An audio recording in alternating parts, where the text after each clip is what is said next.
On behalf of the Pacific countries, namely the Cook Islands, Fiji, Federated States of Micronesia, Kiribati, Nauru, Niue, Papua New Guinea, Samoa, Solomon Islands, Tonga, Tuvalu, Vanuatu, been asked to deliver a short statement related to ICPD priorities as highlighted in the Pacific ICPD Review Report. 12 Pacific countries participated in the ICPD Global review process and took note of significant progress in many areas. However, much remains to be done. Pacific parliamentarians deliberated on August the 13th to 15th this year at the Pacific Parliamentary Conference of Parliamentarians for Advocacy on ICPD Beyond 2014 around progress, challenges, and priority strategies towards achieving ICPD Program of Action. Pacific delegates endorsed the Moana Declaration, which summarized the deliberations on progress with key actions to follow on the ICPD Program of Action. We reaffirmed our commitments to reshaping ICPD Beyond 2014 and committed to further strengthening the promotion of a rights-based approach in advancing the ICPD agenda. As specific delegates from these 12 sovereign nations, a sub-region which has some of the most vulnerable populations, we would like to endorse and expand on key elements of the Moana Declaration. These specifically pertain to ensuring sexual and reproductive health and rights for all our people without discrimination on the basis of age, sex, gender identity, or sexual orientation, economic status, religion, ethnicity. We commit to addressing the cross-cutting nature of population issues, vulnerability to climate change, globalization, and environmental degradation. We commit to increasing women's and young persons' participation in decision-making and in political, social, and economic processes at all levels, particularly given that we have some of the lowest rates of women participation in Parliament.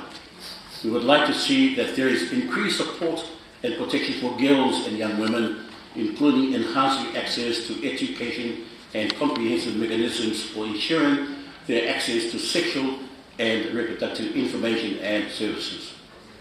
Mr. Chairman, we support inclusive, sustainable development strategies and intend to respond to specific needs of persons with disabilities, vulnerable and marginalized groups. We endorse the prioritization of couples and individuals' access to contraception and information to make free and informed decisions about the number and timing of children, thereby preventing unwanted and unplanned pregnancies and reducing the need for abortion. Results of recent studies on gender-based violence reveal high levels of violence in all forms against women and girls. We recommend an integrated response to gender-based violence in all sexual and reproductive health programs and services. Given that teenage pregnancy is an issue in many of our countries, we intend to prioritize adolescent and sexual reproductive health and rights, including through comprehensive sexuality education, and establish accessible sexual reproductive health and mental health services for youth in schools and other educational institutions, youth organizations, faith-based organizations and communities, ensuring their meaningful participation. We commit to scaling up national efforts to halt the spread of STIs and HIV and meet the goal of ensuring universal access to HIV education, prevention, treatment, care and support, free of discrimination, including removing legal and policy barriers that impede access for key affected populations. We recognize the heightened social and economic risk factors for non-communicable diseases confronting the peoples of the Pacific and recommend key actions to strengthening prevention and control of these diseases, which have significant impact on Pacific population. In addressing the unprecedented pace of population aging in some Pacific nations, we commit to preparing for social and economic implications for individuals, families, societies, and the Pacific community.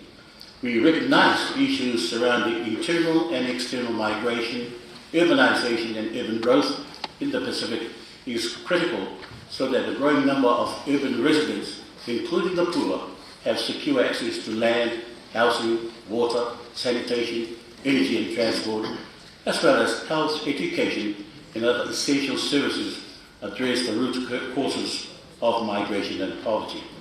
We commit to applying a human rights-based approach to the issues of internally displaced persons, refugees, asylum seekers in the Pacific.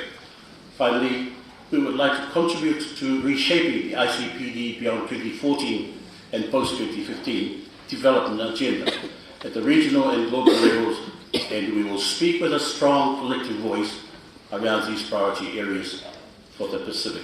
I thank you.